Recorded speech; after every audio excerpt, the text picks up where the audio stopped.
Hi, I'm Geri Ford. Welcome to my studio. Tonight we're going to be continuing our Embroidery Know-how series where we give you tips and tricks on how to fix your embroidery, different little techniques that just make your machine embroidery a lot easier and have more success. Sometimes your embroidery machine messes up. You know, your thread gets jammed, the colors get funny.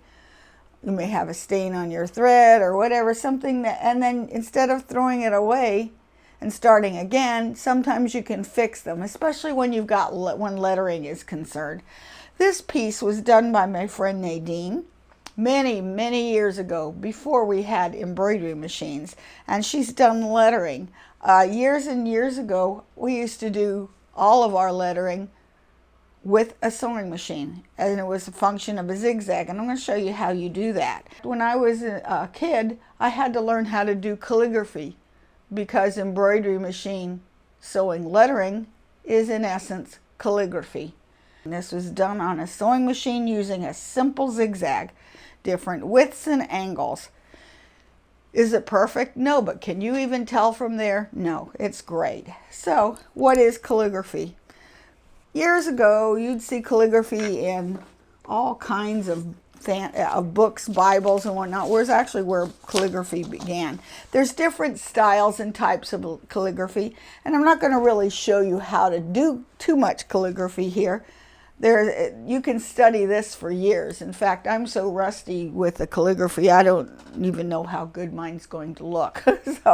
So this is an example. These are from the internet. This one is from Calligraphy Raven, the Calligraphy Raven. And here's a simple style, and this is actually the style that we're going to try out. When you're starting, small letters are easier than capital letters. And this is like a practice sheet that I just downloaded so that I could practice with a pen. And then here's another sheet. This one here is just, and these, you can look up calligraphy on the internet, and there's tons and tons of stuff. These are 3 different styles: the italic, a Roman, and the Gothic. We're going to try the Roman style this time.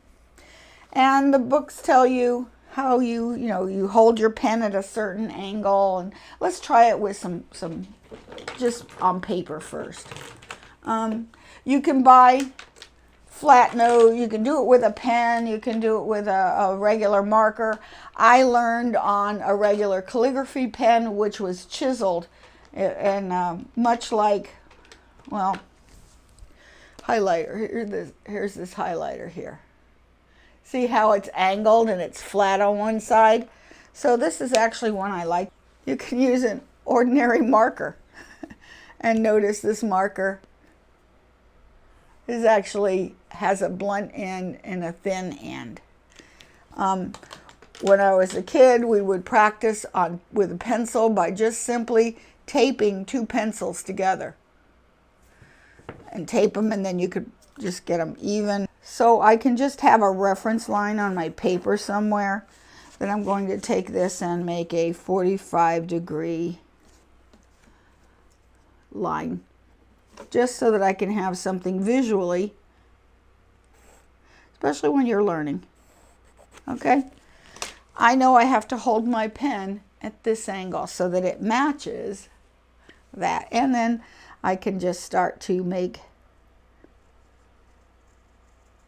keeping my pen. Yeah, this is not really good. Okay. I have a problem. This is very wide. It's hard to get it to line up. But a lot of times, here's the pink one. So I can take this, and I'm going to hold it this way because I can't. I want the angle straight. You can buy the pens. They are straight this way, but I'm not going to really do any real calligraphy, so I don't want to put out the expense of buying the ink and the blunt nose pen. So this works. I just have to hold it so that it's straight, and watch here.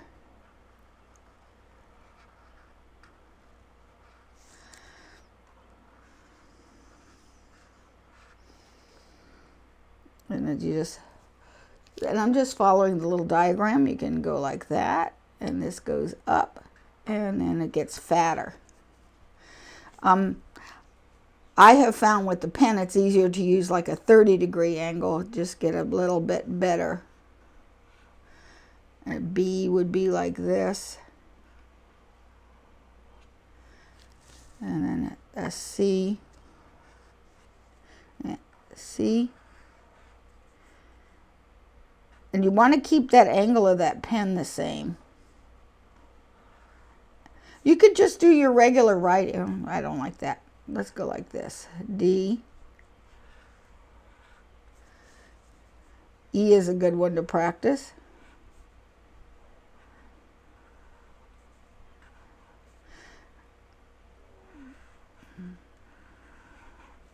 Take a regular letter, and I'm just following this one with the Roman letters, that if I take this and go straight,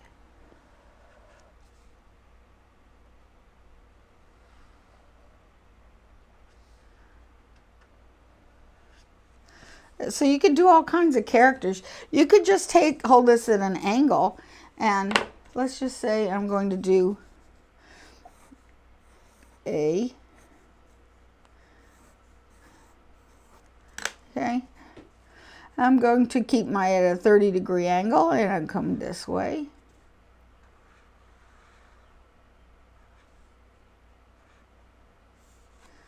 And then maybe a B like this.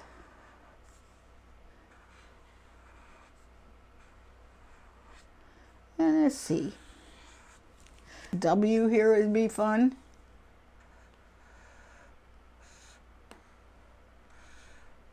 Is this great? No, I'm no great calligrapher. I haven't done it in like 50 years. Now I just have highlighters. I don't have any calligraphy equipment in my house, but you know, this is just for practice to sort of get some muscle memory.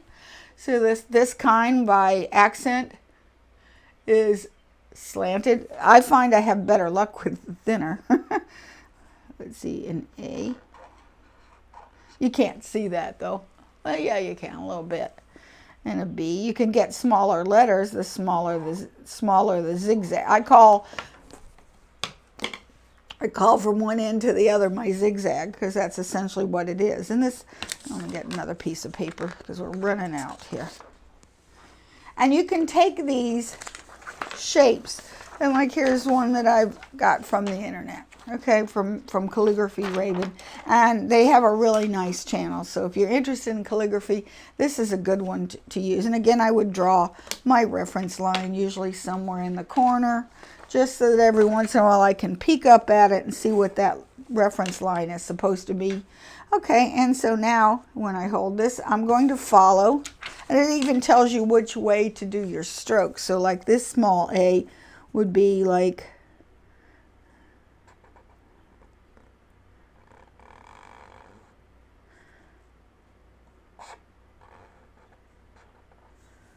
okay, and then this B is like you would come up a little bit and down, straight, up and around, and I'm keeping my pen. And so it gives you a nice, well, sort of nice, you know, I'm not an expert at this by any means. Up in a C. And it gives you a calligraphy type thing. Okay, so let's try this with a sewing machine. Okay, now I'm going to prepare my materials to do the sewing calligraphy. So I've just taken a piece of plain muslin fabric, and I've applied some Terreal Magic, which is like super starch. If you don't have Terreal Magic, then just take 3 to 6 layers of light heavy spray starch that you can get at the grocery store, and just make this a little stiffer. This way you don't need to have stabilizer. I've drawn some reference lines on here. I have my line where I want to put my text, and I'm just going to do writing in a text. I'm going to draw a 30-degree reference line. Why?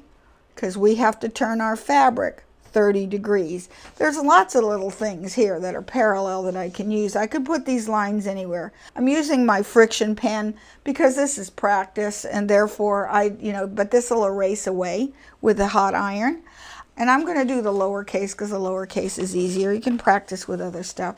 This is the font that I found from the Calligraphy Raven, and if you Google in the Calligraphy Raven, you can probably get a copy of this as well. And he's got also different fonts that you can use. This one is, I believe, the Roman font. This one is nice because it'll even show you the strokes and the direction that you should be putting your pen. But our pen is a sewing machine. Okay, I've taken it to my Xerox machine and I made it 200% bigger because I don't want to practice something that little. I like to use a spring hoop, so I'm going to fit that in. Okay, yeah, that'll fit fine. I'm going to take my blue friction marker and I'm just going to trace the left swing of this zigzag. So I'm going to just take my friction pen and just mark, because remember I told you that I cannot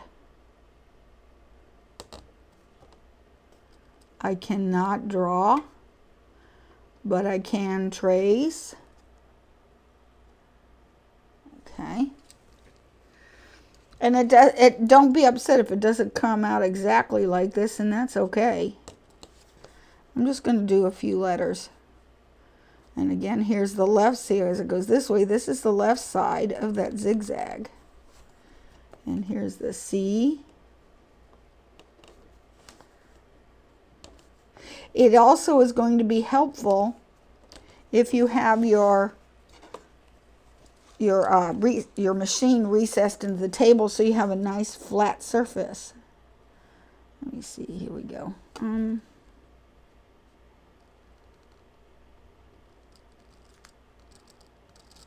This is just to be a little bit of a guide to help me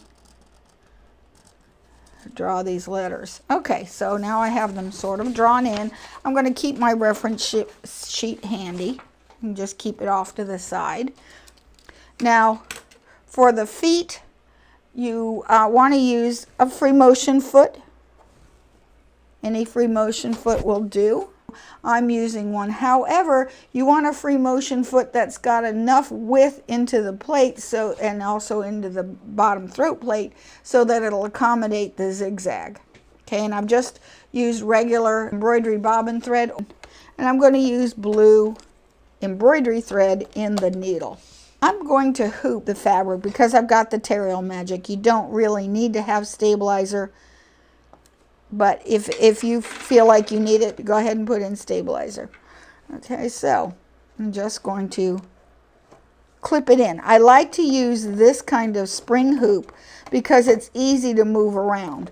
And also it's small enough that if I hyperextend, I can get this under the foot of the machine. Now here's my 30-degree line. And then I'm going to start on the end. I'm going to set up my machine for a zigzag, but before I actually stitch, I want to see how wide this zigzag is. So I'm going to just come off to this corner over here. My feed dogs are lowered, and I'm going to lower my needle and bring my thread up. Okay, just under the foot. Okay, I'm going to use the left swing of the zigzag. Let me lower my presser foot. And then I take my left swing of the zigzag, and I'm going to put that right on the line.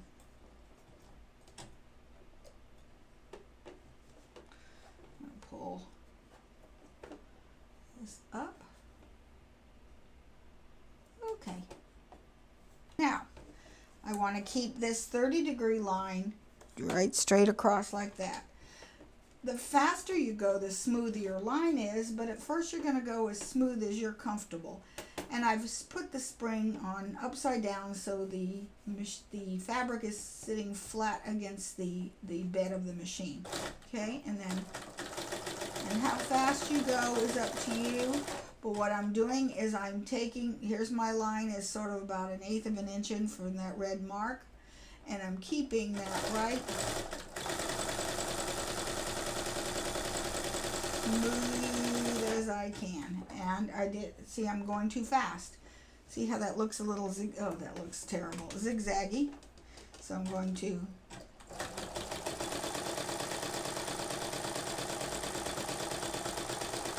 actually I can go back up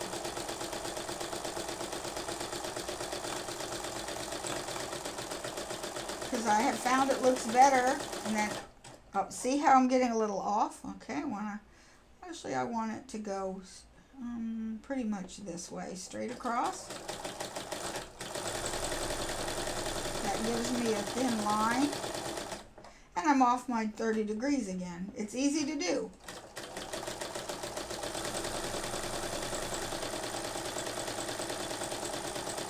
You want to go as smooth as possible.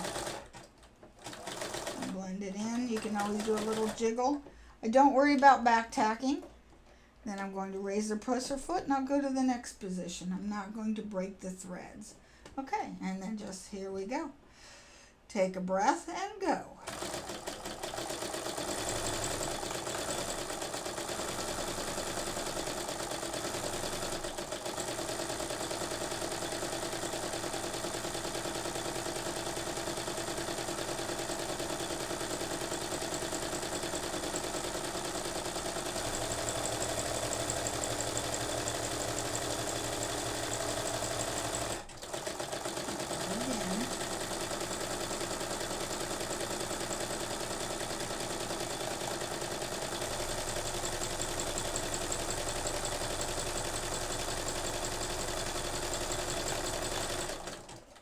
That looks good. That one doesn't look bad.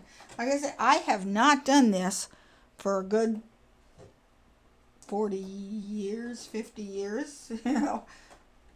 Okay, so I'm going to raise the presser foot and I'm going to advance this hoop to the next section. I'm not breaking thread. I'm just going to continue to go on.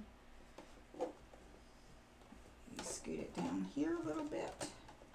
There we go. Put in my hoop. And again, I have a reference line here. I can always draw another one if I need it. Okay, so now I'm going to left swing my zigzag. Okay, so here we go. Whoop, lower the presser foot.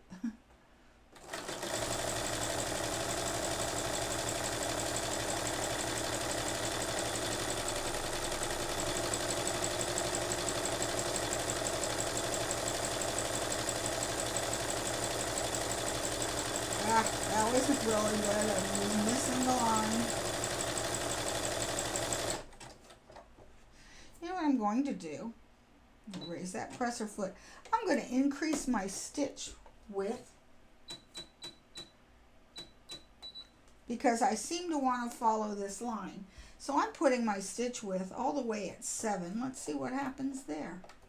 Because now I can keep that red line right on, that little red dot right on the stitch line.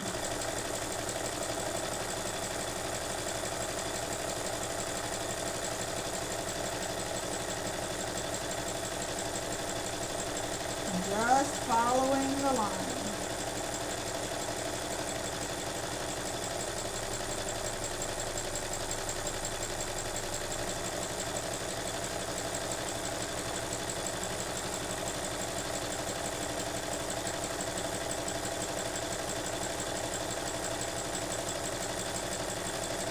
Oh, that looks much better.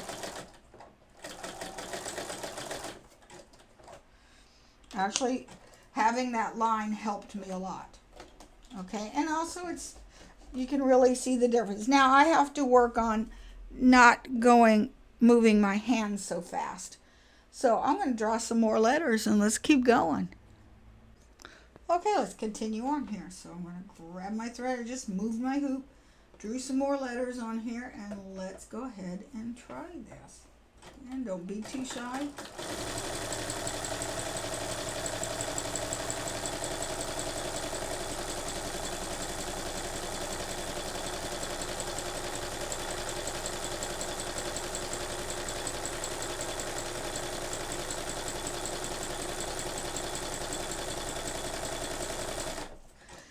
Looking better.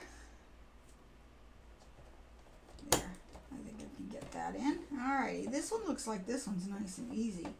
So we're just going to start over here, lower that presser foot, and off we go. And this time I'm going to try not to go, I'm going to go fast with my hands, just like free motion quilting.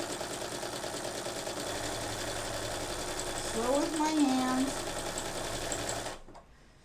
and faster with the speed of my machine, and all the while I'm getting off my 30 degrees here. Keep checking your 30 degrees.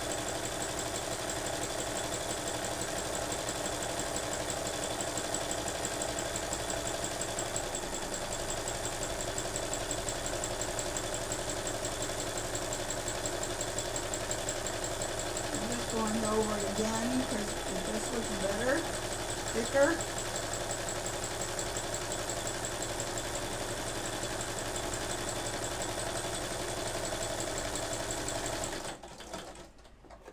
And I'll come back a little bit, right, and up, and then come over here, do the G. See, the letters are getting better, so I'm actually happy with what I see. Okay, I'm just going to start over here and slowly move, keeping that dot right on the line I drew. I'm not happy with what I saw. I'm going to go back. And as you notice, as I go back and forth, if I've missed a bit, that's even better because it fills in better. I'm going to come up straight, meet that line, and come down.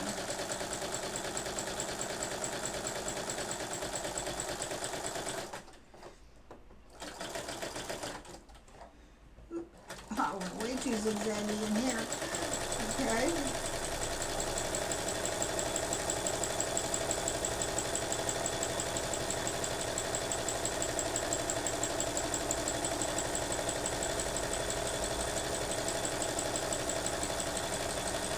That one actually looks pretty decent. Okay, and for the last letter, and then we'll go to the next line, and I'm just going to play a little bit without, see what happens if I try my own. There we go. Alrighty, 30 degree, take my reference line, and here we go.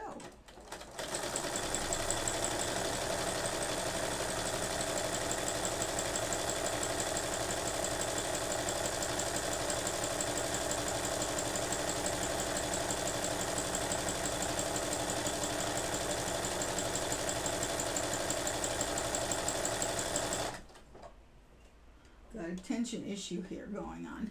White threads coming out.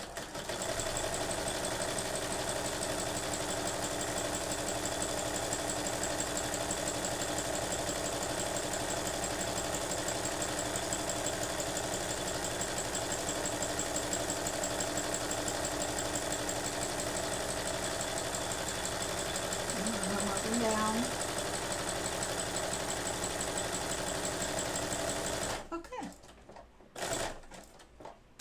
All right. Is this as good as the embroidery machine? No, not really. But, you know, it's okay. If you look at couture clothing, especially if you have a fur coat, they used to do this all the time, hand monogramming. The more you do it, the better it's going to be.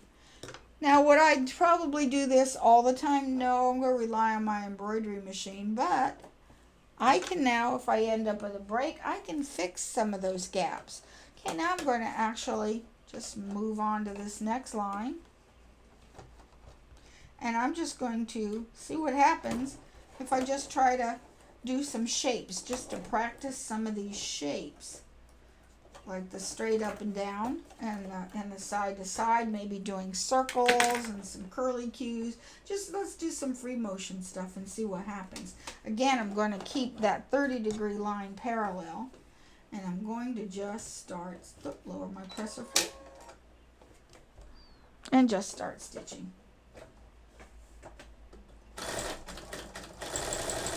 Following the line. I'm just going to try going straight up and down just to learn some smoothness and some handling. Just going to try some angles to see what happens, just to get some practice, to learn how to handle the fabric.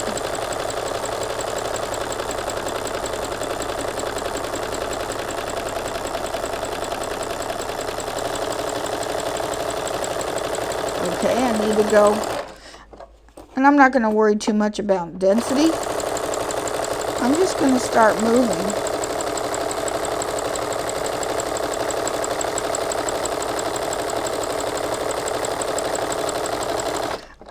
I'm going to narrow my zigzag down to 4mm width, just so that it's not so wide as I'm practicing.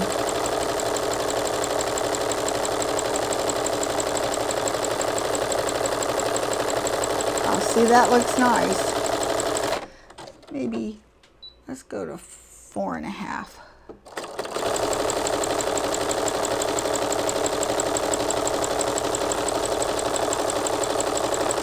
And I'm still going too fast.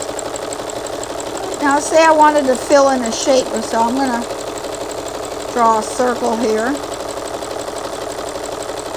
Go around it a few times.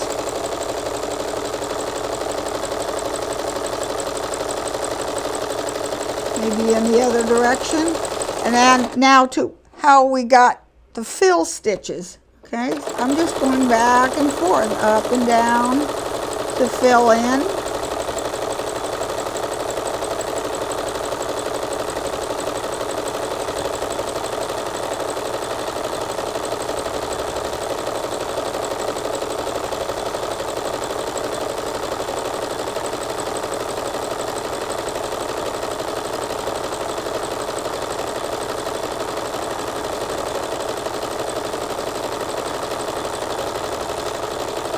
And you can fill that in as dense as you like. Look at that.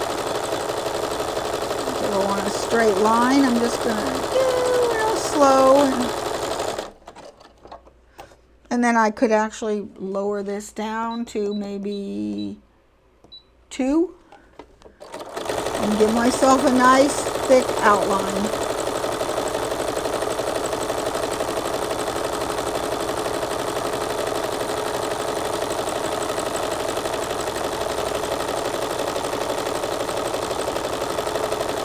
A little bit. But look at this. This doesn't look bad at all. Okay? I like the way that looks, because now I've created a fill stitch, and that is exactly how the so shall ye rip sign that Nadine made for us. And look, that looks really nice. And yes, if I have a spot that it missed when it does embroidery, you can now fix it. Just get yourself a spring hoop and you'll be able to fix any gaps that your embroidery machine does. Now I want to come over here, and I think I'm going to try to just freeform write my name, see what happens. Lower my presser foot, and I want to hold on to the first stitch just to keep it out of the way. Okay, let's see. Alrighty, and I'm going to hold that again at the 30 degree, and I'm just my signature.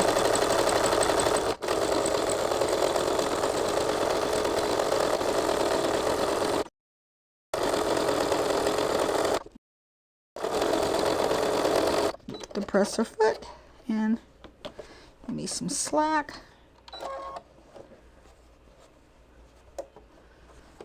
and here's the eye.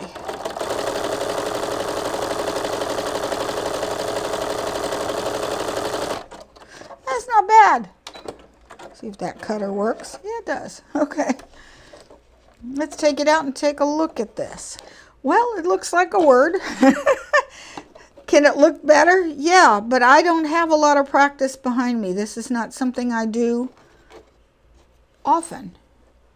Okay, let's just say here is an F. Okay, we're just going to pretend that that F was done really well with the embroidery machine.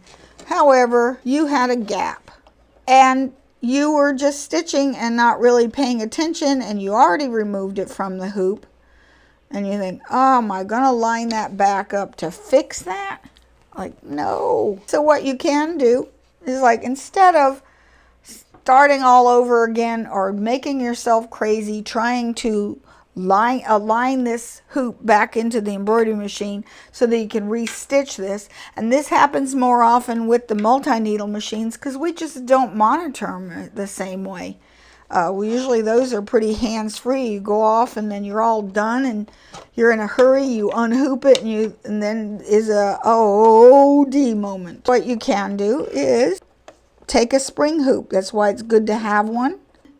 You want to take a scrap piece to see how wide and what angle you need to go. You sort of like, if the embroidery machine did things at this angle, that's probably the angle that I would follow, whatever the machine told me. So if the embroidery was digitized straight on, I would just go straight on with a zigzag stitch. But if you see that the inclination of your digitized design is at an angle, you want to repeat the same angle. Lower my presser foot, and I want, here's the right swing, and I would just overlap it just a little bit.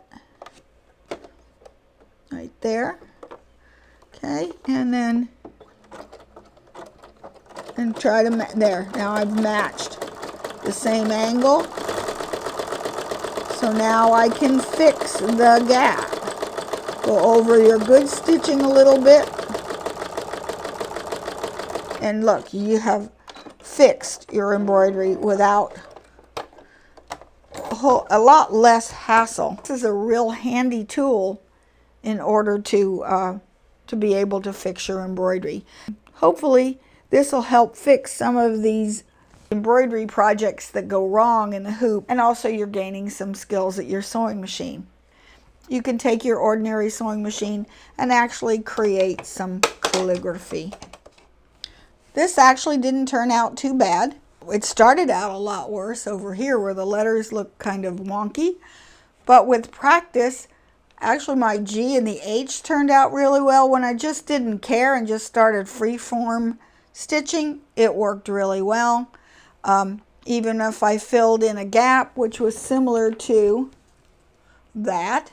Now, Nadine was the expert at this and had practiced at this a lot, and she even filled in everything.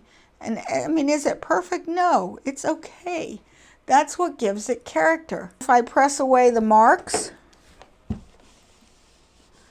it pressed out rather nicely, and it doesn't look bad after you press out the marks. I'm using a friction pen, and this is just practice. I'd probably on the real world just use chalk or a water-soluble marker, but look how well that turned out. So I encourage all of you to try this. This just adds another tool in your box of embroidery tricks so that you get better, more efficient embroidery.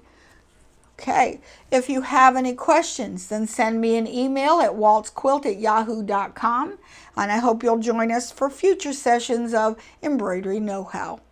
Don't forget to like, subscribe, share, and hit the notification bell so that you'll be advised of any of my future videos. Until next time, thank you for watching. Bye.